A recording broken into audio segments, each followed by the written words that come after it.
So what's kind of been working for you guys here these last 3 games that you've been able to have the success you've had? I think we kind of clicking a little bit more on both sides of the ball, as far as being able to, move the ball and then share and have different guys contribute in different ways at different times in the game, and also on the defensive end with just being more aware of assignments, I think, and kind of following our plan that we had coming into the game. Any kind of lessons come out of the Ohio State game in terms of you guys play really well for 35, 36 minutes, and then the last few minutes make it a game? Yeah. I was just talking upstairs to Terry about it. Like, we just need to know how to put people away, and I think that's the next step for us, because in most of our games, I think we get a lead by either like 10 or 10 plus, whatever it may be. But it's just the next step for us, kind of like how it was my freshman year, just being able to put teams away late, not make it a game or where we have to have a buzzer beater. When you're in the moment, you feel like, okay, this is starting to go the other direction, and then how do you turn and compensate to try to get it back in your favor again? Yeah, I mean, as an older guy, I think I noticed it a lot sooner, because you notice that you're not scoring and they are. And then you just kind of have to address it as much as you can in the moment. But teams are good, and when, just like the rim gets big for us when we go on runs and stuff, it's the same way for other teams. So we got to understand that and kind of get back to what we were doing to get the lead.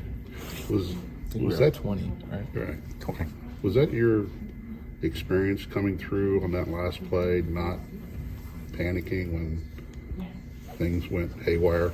Yeah, I think when we left that huddle, I was thinking about the Rutgers game and how we got a good bucket, but we kind of shot it too early, left them some time clearly. But I felt like I had a good look after we had messed up the play, but it would have been too much time left on the clock. Make or miss, so I didn't want to do that. But Jaden just came at the right time after I picked it up. So, but just for you to keep your composure in that situation, just how how big was that? Not to try to force something, or I thought it was big for us. Just did what I thought was right in that situation based on past experiences. Just can you kind of put into words how hard handling success sometimes can be for young people in these super visceral environments? You know what I mean? Whether you're playing really well in a game or whether you guys are number one in the country, things like that.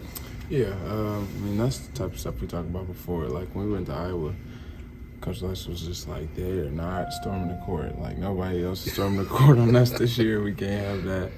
And so you just have that kind of gives us an understanding before that, the crowd is going to be into it, the team's going to be into it, we're going to get their best shot. So we just know we're going to get everybody's best shot when we step into the arena. So. You seem like a very different player than you were a month ago. It seems like you're a lot more confident, a lot more assertive.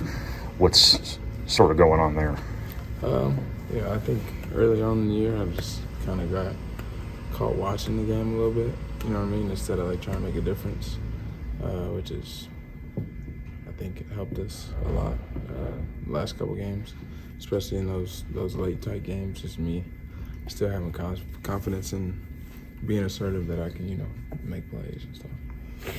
How much is when you look at the rest of the schedule? I mean, you knock a game off here, you knock a game off. You're getting down to a point where you don't have a lot of games left in your college career. Yeah, exactly. And that's kind of something I thought about, which is kind of definitely made me, turn up my juice a little bit. But yeah, it's just it gets real. Deb was texting yesterday about senior night stuff, and I was just like, whoa, that's in 9 games, 10 games. So yeah, it's definitely, I noticed that it's coming down to end, so I want to just leave on the right note. I think you've got to be north of 60% from three-point range in Big Ten play. Do you feel like you're in a pretty good rhythm here? Or?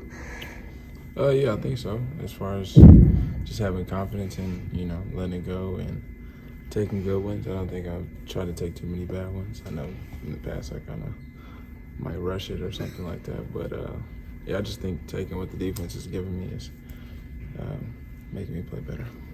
How big of an adjustment for you over the course of time was it, going from that kind of like scoring guard type to being the guy who, has to run the show more and kind of fit in alongside a force of nature like Jade?